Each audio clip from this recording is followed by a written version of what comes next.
கர்த்தருடைய பரிசுத்த நாமத்திற்கு ஸ்தோத்திரம்.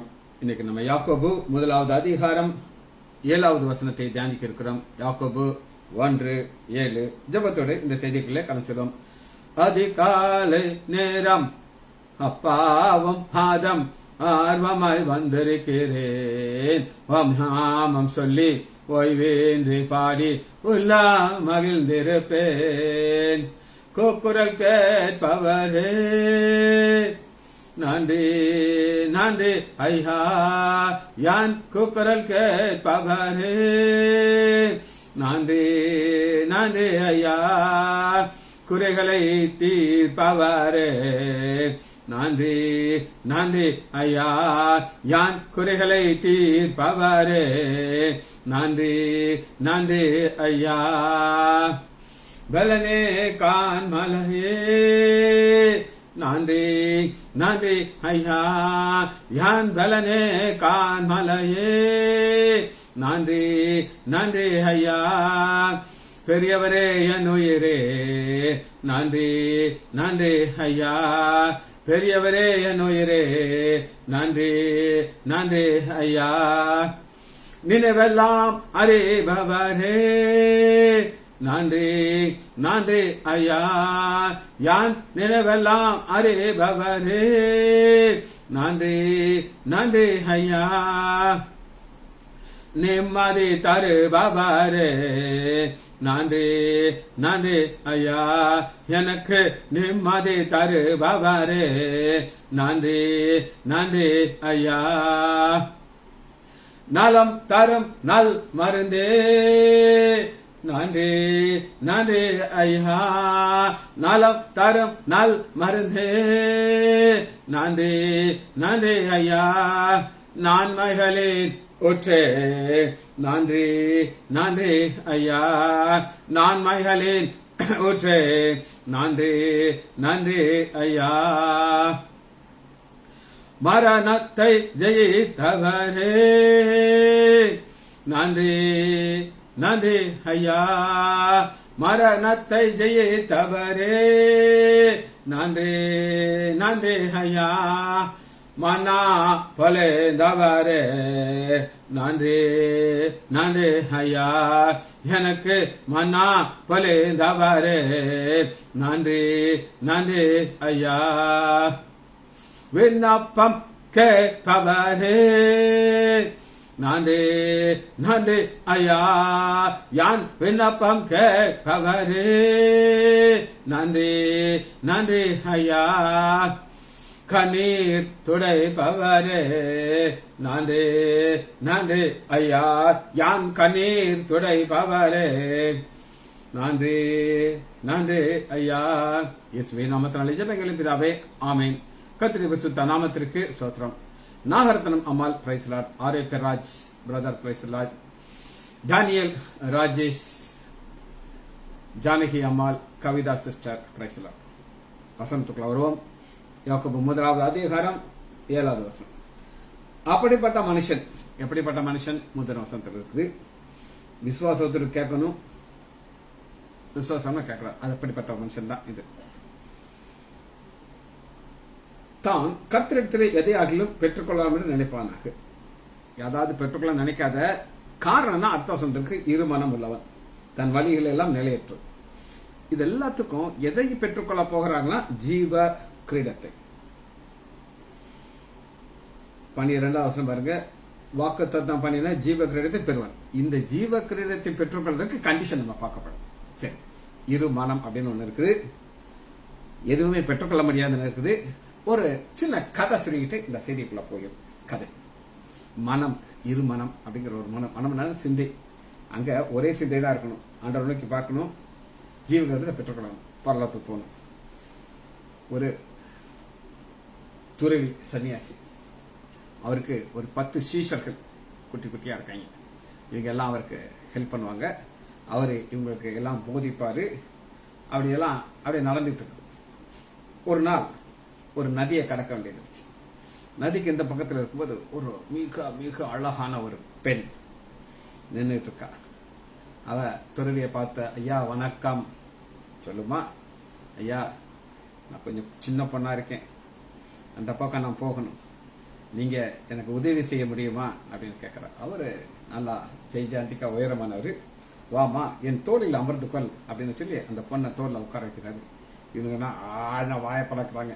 என்னையா நம்முடைய துறவியார் குருஜி ஒரு பொம்பளை பிள்ளைய கொண்டு போய் தோல்ல வச்சுட்டு போறாரு என்று கக்கா போக்கான உள்ளக்குள்ள சிரிக்கிறாங்க. வெளியில சொல்ல முடியாது. அந்த பொண்ணு எங்க உட்காந்துட்டா, தோல்ல உட்காந்துட்டா. இவர் அப்படியே நடந்து போய் அந்த கரையில கொண்டு விட்டுட்டு அந்த பொண்ணு ஒரு வணக்கம் வச்சா வந்துட்டாங்க. இவங்க வேலையை போக ஆரம்பிச்சிட்டாங்க. 1 நாள் 2 நாள் 3 நாள் 10 நாள் ஆயிடுச்சு. 10 நாள் ஆன பிறகு ஒருத்தர் மட்டும் கொஞ்சம் தைரியமா வந்து, யா எங்களுடைய நீங்கதான் எங்களுடைய வழிகாட்டி, ஒரு சின்ன ஒரு கேள்வி நாங்க உங்கள்ட்ட கேட்கலாமா? இதோட நாங்க யாருமே கேட்டதில்லை, நீங்க எங்களுக்கு எவ்வளவோ போதிச்சிருக்கீங்க, கேட்கலாமா அப்படின்னு. கேளுப்பா, இதுல என்ன இருக்குது அப்படின்னு சொல்லி. நீங்க ஒரு துறவி. ஆமா நான் துறவி. முற்றும் தெரிந்தவர். ஆமா முற்றும் தெரிந்தவர். எங்களுடைய குருஜி. ஆமா குருஜி. எங்களை பரலோகத்து வழி நடத்துறோம். ஆமா நடத்துறோம். இப்ப என்ன பிரச்சனை அப்படின்னு கேட்டார். நீங்க ஒரு பொண்ணை 10 நாளைக்கு முன்னாடி தோல்ல வச்சீங்களே, அது தப்பா ரைட்டான்னு அது அப்படி சிரிக்கிறாரு. எப்பா 10 நாளைக்கு முன்னாடி அந்த பொண்ணை நான் இறக்கி விட்டுட்டேன். ஆனா அந்த பொண்ணு இப்ப உங்க மண்டைக்குள்ள உட்காந்துட்டு இருக்கா. என்கிட்ட ஒண்ணுமே இல்லை. அந்த பொண்ணை இறக்கி விட்டுட்டு நான் வந்துட்டேன் இந்த பக்கம். எனக்கு அந்த பொண்ணு சம்மந்தமே கிடையாது. ஆனா அந்த பொண்ணு உங்க 10 பேருடைய மண்டைக்குள்ள உட்காந்துக்கிட்டு டங்கு டங்கு டங்குன்னு ஆடிட்டு இருக்கா அப்படின்னு சொல்லி. இதுதான் ஃபேக்ட். பல காரியங்கள் நம்முடைய மனதில் ஏறி உட்காந்துட்டு டங்கு டங்குன்னு ஆடிட்டு இருக்கும். அதுதான் நம்முடைய பாதையை ஆண்டவர் விட்டு தனியா போக வச்சிடும். அதான் அப்படி போக ஆரம்பிச்சாதாங்களோ தான் ஆராகும். எவ்வளவு சந்தேகப்படாமல் பேசுவது. சந்தேகம்.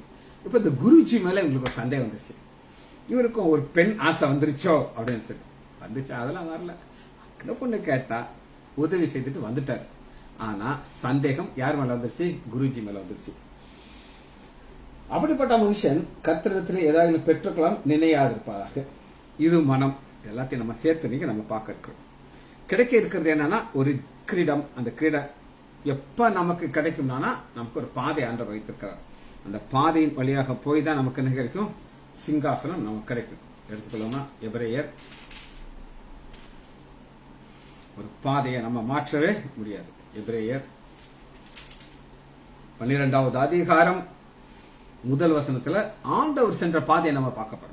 இரு மனத்துல அவருக்கு ஒரே ஒரு மனம் தான் இருந்துச்சு. அது எங்க இருக்கிறது இங்க பாக்குறோம். ஒரு மனம், சிங்கிள் மைண்ட். எபிரேயர் 12வது அதிகாரம் ஆகையால் மேகம் போன்ற எத்தனை திரளான சாட்சிகள் நம்மை சூழ்ந்திருக்க பாரமான யாவற்றையும் நெறிகிற பாதையும் தள்ளிவிட்டு விசுவாசத்தை துவக்கிறோம். நம்மளுடைய வாழ்க்கையில விசுவாசத்தை தொடக்கிட்டார். எனக்கு 2 துவக்கினாரு. இன்னைக்கு வர அந்த பாதையில கொண்டு வராரு. எனக்கு சோதனைகள் வரும் இல்லைன்னு நான் சொல்ல மாட்டேன். ஆனா அந்த சோதனையில ஆண்டவரையே நோக்கி பார்க்கிறேன். இன்னைக்கு வர என்னை வழி நடத்துறார். வாசிப்போமா? விசுவாசத்தை முடிக்கிறார்க்கும் இயேசுவையே நமக்கு நியமிக்கப்பட்ட ஓட்டத்திலே பொறுமையோடு ஓட கடவும். இந்த ஓட்டத்துல நம்முடைய ஆண்டவரை தவிர வேற எதுவுமே வரக்கூடாது. உங்களுக்கு அந்த கதையை சொன்னேன். திரும்ப அதுல ஒரு பாயிண்ட் மட்டும் நான் சொல்றேன். சீஷருக்கும் அந்த குருவுக்கும் என்ன வித்தியாசம் அப்படின்னா, குருவுடைய மனதில் ஒரு டிஸ்டர்பன்ஸ் இல்லை. இவங்களுடைய மைண்ட்ல டிஸ்டர்பன்ஸ் இருந்துச்சு. அந்த டிஸ்டர்பன்ஸ் தான் பாதையை மாற்றிடும். வாசிப்போமா? 2வது வசனம் எபிரேயர் 12:2. அவர் தமக்கு முன் வைத்திருந்த சந்தோஷத்தின் பொருட்டு. இந்த இரு மனத்துல 2 மனம் வந்துச்சுன்னா டைரக்ஷன் மாதிரி சந்தோஷம் வேற இடத்துல போயிருங்க. அது ஒரு பெண்ணிட்ட இருந்திருக்கலாம், அது ஒரு பொண்ணா இருக்கலாம், அது ஒரு பதவியா இருக்கலாம். ஒரு பதவிங்கிற ஒரு மோகம் ஒண்ணு வந்துருச்சுன்னா வெளியே வர்றது ரொம்ப ரொம்ப கஷ்டம். சரி, தேவனுடைய சிங்காசனத்தில் வலது வருஷத்தில் வீற்றிருக்கிறார். அவர் அங்க உட்கார்ந்துகிட்டு இருக்கிறார். நம்முடைய கண்கள் எங்க இருக்கணும்? அதை நோக்கி இருக்கணும். வேற டைரக்ஷன் மாறக்கூடாது. இதே கான்செப்ட் பேதுரு இன்னும் அழகா சொல்லுகிறார். அவர் எப்படி சொல்றாரு பாப்போமா? 1 பேதுரு 3வது அதிகாரம் 22. அவர் பரலோகத்திற்கு போய் தேவனுடைய வலது வருஷத்தில் இருக்கிறார். வலது வருஷத்துல உட்கார்ந்து இருக்கிறார். எப்படி உட்கார்ந்தார்னு சொல்லி எபிரேயருக்கு எழுதி ஆக்குன்னு சொல்றான். எல்லாத்தையும் சகிக்கிறார். அவமானத்தை பெருசா நினைக்க மாட்டேங்கிறார். கண்கள் அங்கதான் இருக்குது. நீங்களும் அப்படிப்பட்ட சிந்தையை ஆயுதமாக தரித்துக் கொள்ளும். ஆயுதம் வெறும் வெப்பன். ஆயுதம் இந்த ஆயுதம் எதற்காக நமக்கு கொடுக்கிறார் அப்படின்னு நீங்க கேட்டீங்கன்னா, 2வது ஏனென்றால் மாமிசத்திலே பாடுபடுகிறவன் இனி மாமிசத்தில் இருக்கும் காலம் வரை மனுஷருடைய இச்சைகளுக்கு பிழைக்காமல் தேவனுடைய சித்தத்தின் பிழைக்க பாவங்களுக்கு விட்டு ஓய்ந்து இருப்பான். 2 ஓய்ந்து ஓய்ந்து இருப்பான் அப்படின்னா என்ன அர்த்தம்? Retired life. ரிட்டையர்ட் லைஃப்னா என்ன நான் உங்களுக்கு சொல்றேன். இப்ப ஒரு எஸ்பி, டிஎஸ்பிக்கு மேல எஸ்பி, அவர் தான் டாப், அதுல இருக்கார். அவருக்கு ரிட்டையர்ட் ஆயிட்டார். ரிட்டையர்ட் ஆனார்னா அன்னைக்கு ஒரு ஃபங்க்ஷன் வைப்பாங்க. அவருக்கு மாலையெல்லாம் போடுவாங்க, நிறைய பரிசுகள் கொடுப்பாங்க.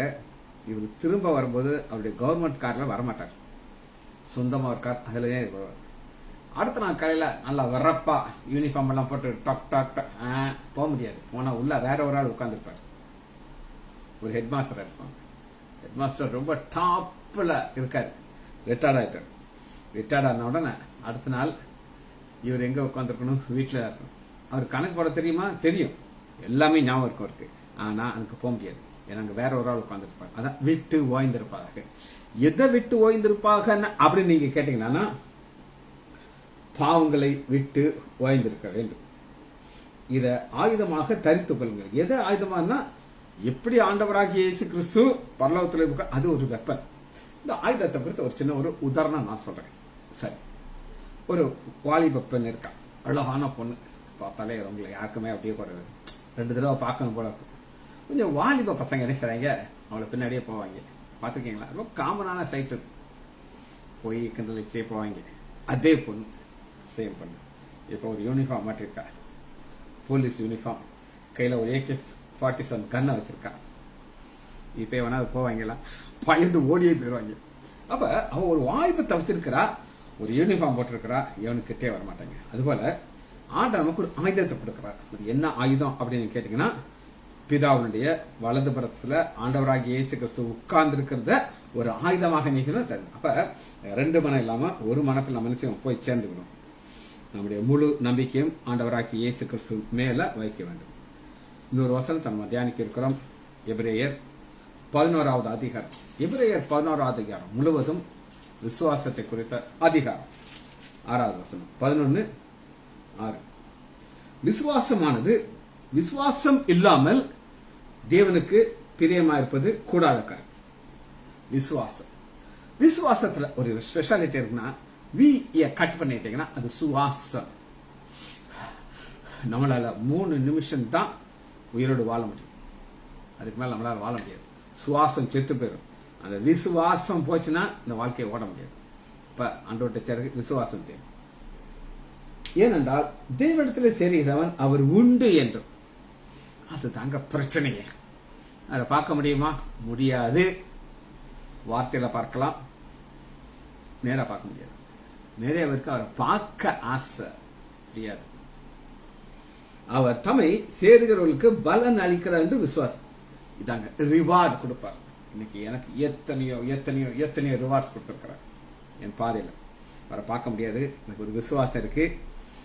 நாளைக்கு காலையில கரெக்டா 5:45 என் சைக்கிள் எடுத்து நான் கிளம்பிடுவேன். செவ்வாய்க்கிழமை இந்த லெந்து காலம் முடிகிற வரை வார்த்தைகள். நேத்து உட்கார்ந்துட்டே இருந்தேன், திடீர்னு ஆவியான ஒரு லைட்டை போட்டேன். எலும்புக்களுக்கு ஒரு அருமையான ஒரு தாட்டை கொளுத்தி மூளையில போட்டேன். போட்ட உடனே அதுக்கப்புறம் படத்துக்காக தான் அந்த இது போயிடும். கடன் எந்திரிச்சேன். அதுக்கு உள்ள எக்ஸ்பிளேஷன் எனக்கு ஆவியான கொடுத்த அப்படி எழுத ஆரம்பிச்சேன். ஏன் இதெல்லாம் சொல்றேன்னா, பலன் அளிக்க வல்லவர் உங்களை அழைச்சிட்டார். நீங்க அவருக்கு ஊழியம் செய்யணும். ஊழியம் செய்யறதுக்கு நீங்க அவளை பார்க்க முடியாது. விசுவாசிக்கிறீங்க, தம்மை தேடுறதுக்கு பலன் அளிக்க ரிவார்டு கொடுப்பார். சரி, அது உங்களுக்கும் ஆண்டவருக்குள்ள ஒரு விசேஷமான ஒரு உறவு. இப்ப தேவனுடைய பிரியத்தை நான் உங்களுக்கு காமிச்சிட்டேன். 2 பேதுரு, சரி 2 தீமோத்தேயு 1வது அதிகாரம் 12வது. 2 தீமோத்தேயு 1:12. இருமனம் இருக்கக்கூடாது. ஒரு மனம், அது ஸ்ட்ரைட்டா இருக்கணும். ஆண்டவருக்கு போய் சொல்லணும். காரணம் அவர் இருக்காருன்னு நாம நம்புறோம். தம்மை தேடி இருக்க பலன் அளிக்க வல்லவர். சரி, தீமோத்தேயு 2 தீமோத்தேயு 1வது அதிகாரம் 12. அது நிமித்தம் நான் இந்த பாடுகள் ஆகிலும் நான் வெட்கப்படுவதில்லை. இதாங்க வெட்கப்படுகிறதா என்ன சொல்லுங்க பார்ப்போம். நான் 2000 ரட்சிக்கப்பட்ட புதுசுல அநேகர் என்று வந்து சொன்னாங்க, இன்னும் கொஞ்சம் லேட்டா இந்த பைபிளை தூக்கலாம்ல, ஏன் இப்படி ஒரு சன்னியாசியான வாழ்க்கை அப்படின்னு சொல்லி. ஆனா என்னைய வெட்கப்படுத்த விடாம எத்தனையோ பாடல் வழியா நான் போறேன். மரியாதை இருக்கா, அநேகருக்கு என்னை பத்தி நல்லா தெரியும், ஹாஸ்பிட்டல் என்னுடைய ப்ராப்ளம் தெரியும், எல்லாம் தெரியும். ஆனா என்னை ஆண்டவர் வெட்கப்படவே விடல. அதனால்தான் பவுல் சொல்கிறாரு, இரு மனம் இல்லாம ஒரு மனம் வெட்கப்படும். அர்த்தங்க, நான் விசுவாசிக்கிறவர் இன்னார் என்று நான் அறிவேன். நாலேஜ் அவர் உண்டு என்று நாம் விசுவாசிக்கணும். அவரிடத்துல செய்தவர்களுக்கு பலன் அளிக்க வல்லவர் என்று நம்ம விசுவாசிக்கணும். இன்னார் என்று நான் அறிவேன்.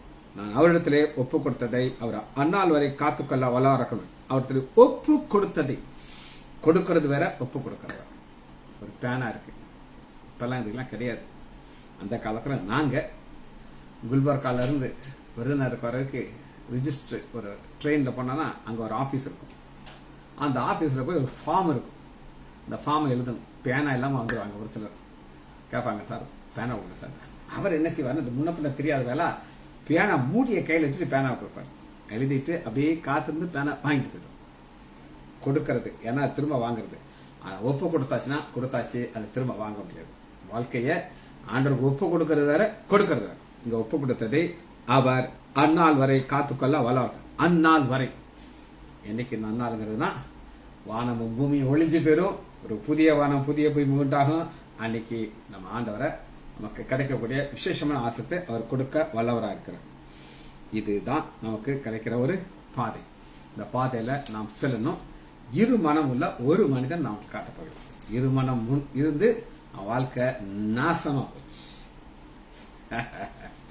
வாசிப்போம். எண்ணாகம் எடுத்துக்கொள்ளும். 24வது அதிகாரத்துக்குள்ள வருவோம். எண்ணாகமம் 24:1. பீலியாம். இந்த பீலியாம் யாருங்கிறத உங்களுக்கு ஷார்ட்டா சொல்லிடுறேன். பீலியாம் யார்? இந்த பீலியாம் இஸ்ரேல் கிடையாது. இஸ்ரேல் கோத்திரத்தையே சேர்ந்தவன் கிடையாது. இவனுக்கு ஆண்டவருக்கு சம்பந்தமே கிடையாது. ஆனா இவன்கிட்ட என்ன ஸ்பெஷாலிட்டி பாருங்க. 23வது அதிகாரம் 14 கர்த்தர் பீலியாமை சந்தித்து.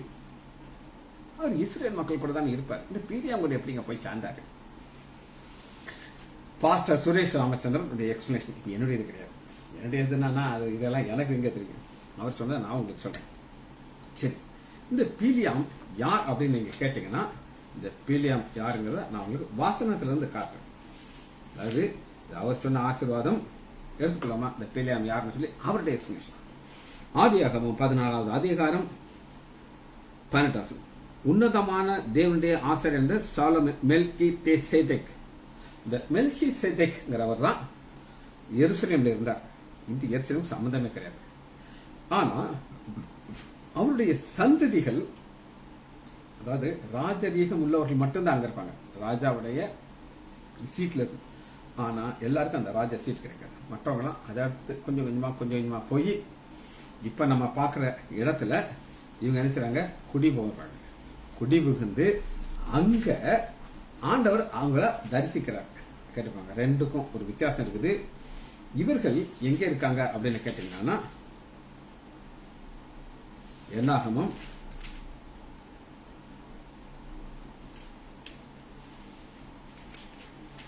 22வது அதிகாரம். இஸ்ரேல் புத்திரர் பிரயாணம் பண்ணி எரிகோ கிட்ட இருக்கும் யோர்தான் அக்கறையிலே மோவாப் சமவெளி, மோவாப்ல இருக்கு. அது எல்லாம் நம்ம எடுத்துக்கோங்களேன். விருதுநகர் இருக்குது, சென்னை இருக்கு, தமிழ்நாட்டுக்குள்ளதான் இருக்கு, வேற எங்கேயும் கிடையாது. அது மாதிரி எருசலேம் பார்க்கிறோம், அங்க மெல்கிசேதேக் இருக்காரு. அவருடைய சந்ததிகள் கொஞ்சம் கொஞ்சமா போறாங்க. நாங்க நாகர்கோவில் சொந்த ஊர் எங்களுக்கு. அப்பா விருதுநகர்ல போய் செட்டில் ஆயிட்டாரு. விருதுநகர்ல நாங்க எங்க அப்பா செட்டில் ஆகிட்டா நாங்க வந்திருக்க முடியாது, நீங்க என்னைய பார்த்திருக்க முடியாது. அதுபோல இந்த இஸ்ரேல் புத்திரர் பிரயாணம் பண்ணுகிற இந்த எரியோக்கு தாண்டி இருக்கிற மோவாபுடி இடத்துல இருக்கிறவன் தான் இந்த பேலியாம். இந்த பேலியாமுக்கு ஆண்டவருக்குள்ள உறவு இருந்துகிட்டே இருக்கு பாருங்க. இருக்காரா? என்னாகும் 23வது அதிகாரம் கர்த்தர் பேலியாமை சந்தித்து அவன் வாயிலே வாசனத்தை அருளி. வேற எங்கேயாவது பேச முடியுமாங்க? ஆண்டவரே அறியாத ஆபிரகாமுக்கு ஆண்டவர் தரிசனத்தை கொடுத்தார். வார்த்தை உடனே வாயில போடல. ஆனா எங்க வரீங்க போட்டார். என்ன சொல்றாரு பாருங்க.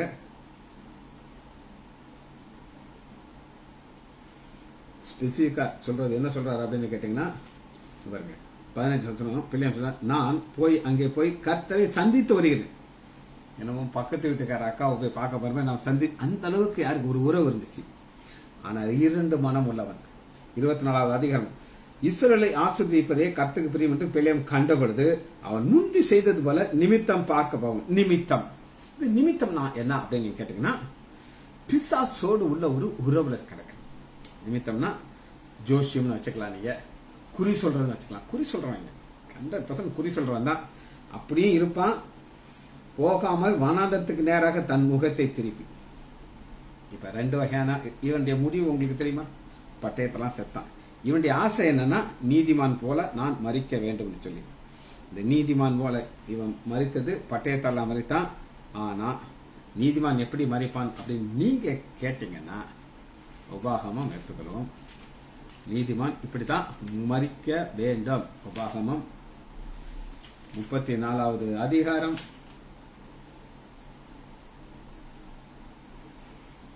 1000. மோசே நீதிமான் எப்படி மறித்தார் அப்படின்னு கேட்டீங்கன்னா, மரணம் எல்லாருக்கும் உண்டு. இந்த மரணங்கிறது நமக்கு ஒரு வாசலை திறக்குது.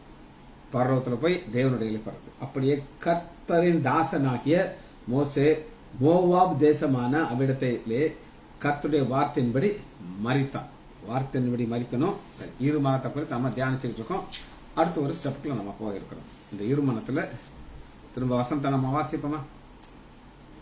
யாக்கோபு 1வது அதிகாரம் 8வது.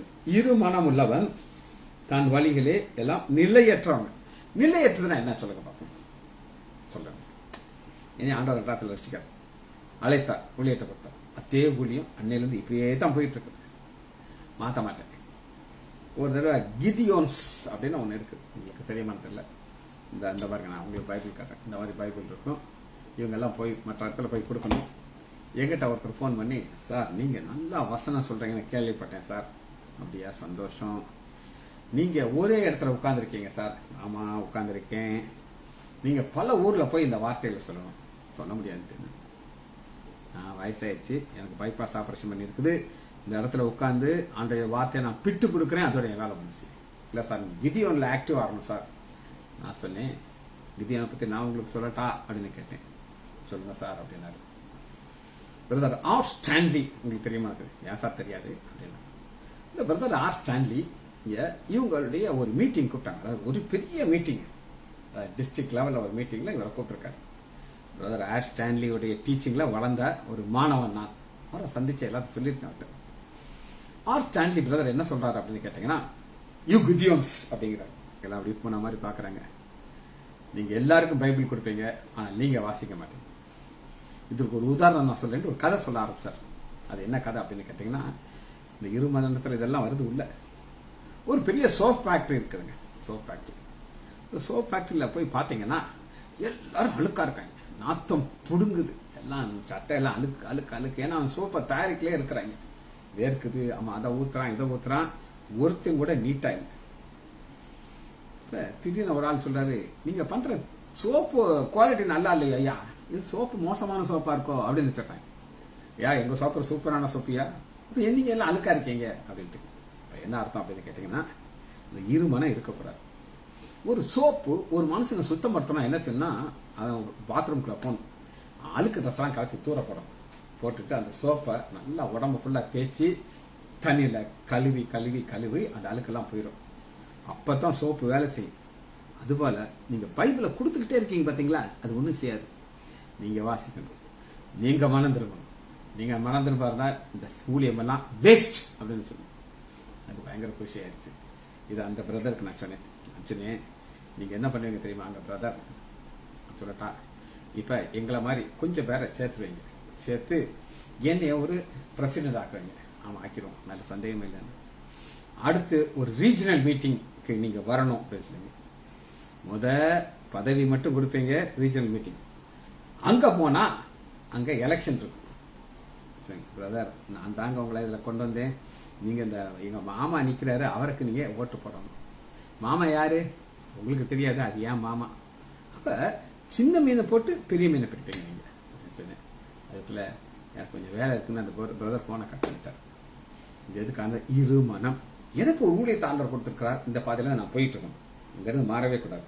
அநேக அட்ராக்ஷன் வரும், அது நம்மள தவறான பாதையில கொண்டு போகும். சரி, இந்த இப்ப வசனத்துக்குள்ள போவோம். நிறைய வசனத்தை பார்க்க வேண்டியிருக்கு. எடுத்துக்கோங்க. எபேசியர்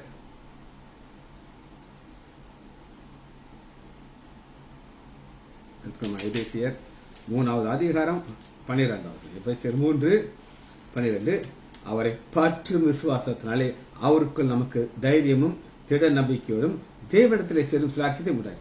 அந்த இரு மனத்தில் இல்லாம ஒரே மனம் ஸ்ட்ரெயிட்டா எப்படி ஆண்டவராகிய இயேசு கிறிஸ்து பிதாவுடைய வலது பக்கம், அந்த இது உங்களுக்கு தேவை. பிளஸ் ஜீவ கிரியை தான் இதான் பாடு. திரும்ப வசனத்தை வாசிக்கிட்டா எபேசியர் 3வது அதிகாரம் 12வது வசனம். அவரை பற்றும் விசுவாசத்தினாலே அவருக்குள் பற்றும் விசுவாசம். நான் பைபிளை தூக்கிட்டேன். இனி நான் வலது பக்கம் இடது பக்கம் போக முடியாது. எனக்கு தெரிஞ்ச ஒரு சகோதரன், நான் ஆண்டவர்கிட்ட வழி நடத்தினேன். நல்லா ஞானசனம் நடத்தாரு, எல்லாம் பண்ணினாரு. திடீர்னு பாதை மாற ஆரம்பிச்சிருச்சு. இன்னைக்கு பாதை மாற ஆரம்பிச்சிருச்சோ, நான் சொன்னேன், ஏன் நீங்க போற பாதை தவறு அப்படின்னு சொன்னேன். ஆனால் இன்னைக்கு வர அவர் ஆண்டவருக்குள்ள வர மாட்டேங்கிறார். காரணம், ஒரு மனதுக்குள்ள பிசாசு வந்து உட்கார்ந்துட்டு. சரி, அது வரக்கூடாது. அடுத்து பாருங்க 13வது வசனத்தை வாசிங்க. எபேசியர் 3:13. ஆகையால் அதை கனெக்ட் பண்ற வார்த்தையை பாருங்க. உங்கள் நிமித்தம் நான் அனுபவிக்கிற உபத்திரவத்தினாலே நீங்கள் சோர்ந்து போகாதிருக்க வேண்டியது. உங்கள் நிமித்தம் மட்டும் என்னங்க? உங்கள் நிமித்தம். நான் ஒருத்தர் ஆண்டவருக்குள்ள வழி நடத்துறேன். பல முறை உங்களுக்கு சொல்றேன். கோயிலான்குள்ள ராசியார் சொல்லியிருக்கிறேன். இந்த ராசியார் என்னை விட்டு தூரமா போகும்போது எனக்குலாம் ரொம்ப கவலையா இருக்கும். ஆனா அவர் வேலை கொண்டு வந்துடும். சரியா? அதனால சோர்ந்து போகாதிருக்க அவர்கள் உங்களுக்கு மகிமையா இருக்கிறது. இது நிமித்தம் நான் பரலோகத்திலும் பூலோகத்திலும் முழு குடும்பத்தார். பரலோகம் பூமி. இன்னைக்கு பாருங்க, இந்த வசனத்துல நம்ம என்ன பார்க்கறோம்னா, நம்ம சோர்ந்து போகாம இருமனம் இல்லாம வரும்போது அந்த பரலோகத்தில் இருக்கிற இணைச்சிடும். இது ஒரு பெரிய ஆசீர்வாதம்.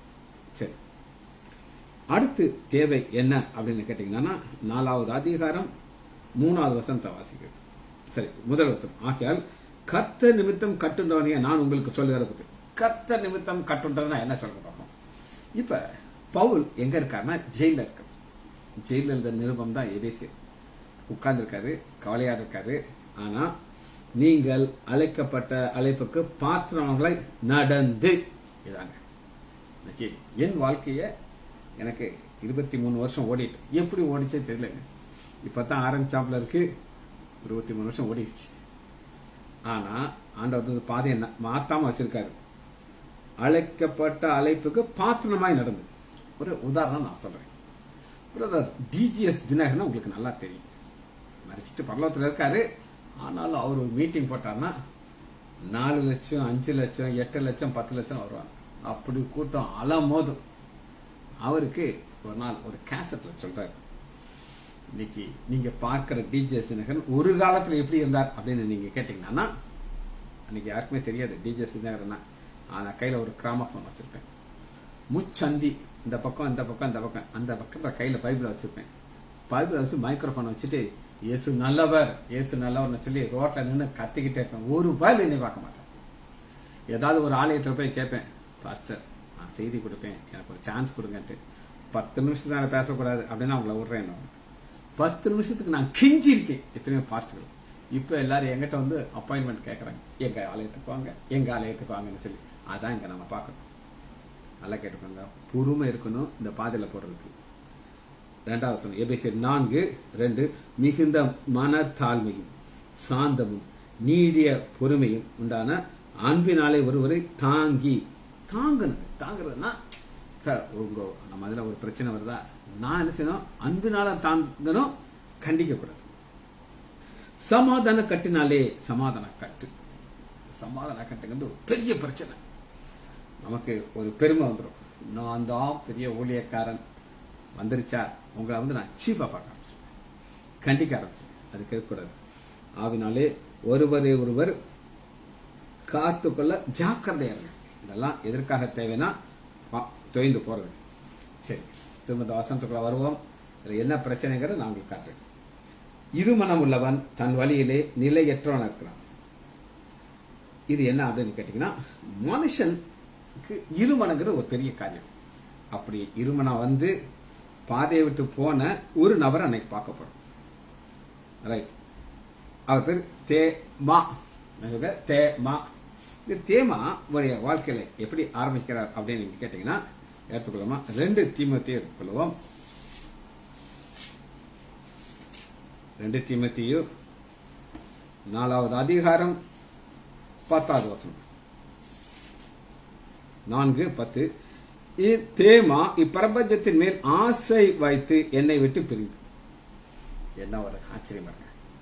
பவுல் கூட இருக்காரு. நமக்கு பவுல் எழுதின கடிதம் தான் தெரியும். அவர் எப்படி பேசினாலும் தெரியாது. அவர் எப்படி இருப்பாரு நான் பார்த்தது கிடையாது. பார்க்க முகம் அகோரமா இருக்குன்னு சொல்லி பைபிள்ல இருக்கு. ஆனா அவர் கூடயே இருந்தார். வசனங்களை கேட்டாரு, பிரசங்கத்தை கேட்டாரு, எத்தனையோ பரலோக பொக்கிஷத்தை கேட்டு கேட்டு கேட்டு கேட்டுட்டு ஆசை இருமனத்துல ஒரு ஆசை எங்க போயிடுச்சு. என்னை விட்டு பிரிந்து தெசலோனிக்க பட்டணத்துக்கு போய்விட்டான். தெசலோனிக்க பட்டணத்துல பயங்கர ஜாலி பண்ணிருப்பாரு. ஆனா அவர் இருதயத்துக்கு தெரியும் நம்ம பரலோகம் போக முடியாது. இருமனம் ஒரு மனம் வந்துருச்சு. இதே தேமாக்கு நீங்க பாத்தீங்கன்னா பிலமோன் 24வது வசனத்தை பாத்தீங்கன்னா பிலமோன் ஒரு பேஜை தாண்டினாலே வந்துடும். அது பக்கம் 298. இதே தேமா என்ன சொன்னார்? 24 வசனம். என் உடன் ஊழியக்காரனாகிய மார்க்கு, அரிஸ்தார்த்தர், தேமா, லூக்கா உங்களுக்கு வாழ்த்துதல் சொல்றார். அதாவது வாழ்த்துதல் சொல்றாருன்னா இந்த பிலமோன் நிருபம் எழுதும்போது கூட இருந்தார். எல்லாம் சேர்ந்து நாங்களும் வாழ்த்துறோங்க, I bless you, I bless you அப்படின்னு சொல்றாரு. ஆனா அவருக்கு தெரியாது கொஞ்ச நாள் இல்ல நான் இந்த பவுலை விட்டுட்டு உலகத்துக்கு பின்னாடி போறேன். இருமனம் ஒரு மனம் இங்க வந்துச்சு. வாழ்த்துதல் சொல்ற அளவுக்கு இருந்துச்சு. அவரே திரும்ப நீங்க பாத்தீங்கன்னா குலேசியர் 4வது அதிகாரம் 14வது வசனம். குலேசியர் 4:14. பிரியமான வைத்தியனாகிய லூக்காவும் தோமாவும் உங்களுக்கு வாழ்த்துதல் சொல்லும். லூக்கா டாக்டர் லூக்காவும் இந்த தோமாவும் க்ளோஸா இருந்திருக்காங்க. தேமா அப்படி க்ளோஸா இருந்தவருக்கு கண்கள் 2 மனத்துல ஒரு மனது எங்க வந்துருச்சு? உலகத்தை பார்த்துச்சு. ஜெபிச்சு முடிப்போமா? மகா இரக்கமும் கருணையுமுள்ள பிதாவே உம்மை துதிக்கிறேன் ஐயா. நான் எவ்வளவு இருதயத்தோடு திருச்சமூகம் அறிகிறோம் ஐயா. எத்தனை நன்மைகள் ஐயா, எத்தனை கருவைகள் ஐயா, சொல்ல முடியாத இவுகளுக்காக கோடி நன்றி ராஜா. இருமனம் இல்லாதபடி எங்கள் விசுவாசத்தை தொடக்கிறவரும் எங்கள் விசுவாசத்தை முடிக்கிறவரும் எங்கள் ஆண்டவராகிய இயேசு கிறிஸ்துவை நோக்கி எங்களுக்கு நியமிக்கப்பட்ட ஓட்டத்திலே ஓட பலத்தாங்கப்பா. பிள்ளைகள் ஒவ்வொருவரையும் என் ஆண்டவராகிய இயேசு கிறிஸ்துவின் நாமத்தினாலே ஆசீர்வதிக்கிறேன். இயேசுவின் நாமத்தினாலே ஜெபங்களின் பிதாவே. ஆமேன், ஆமேன்.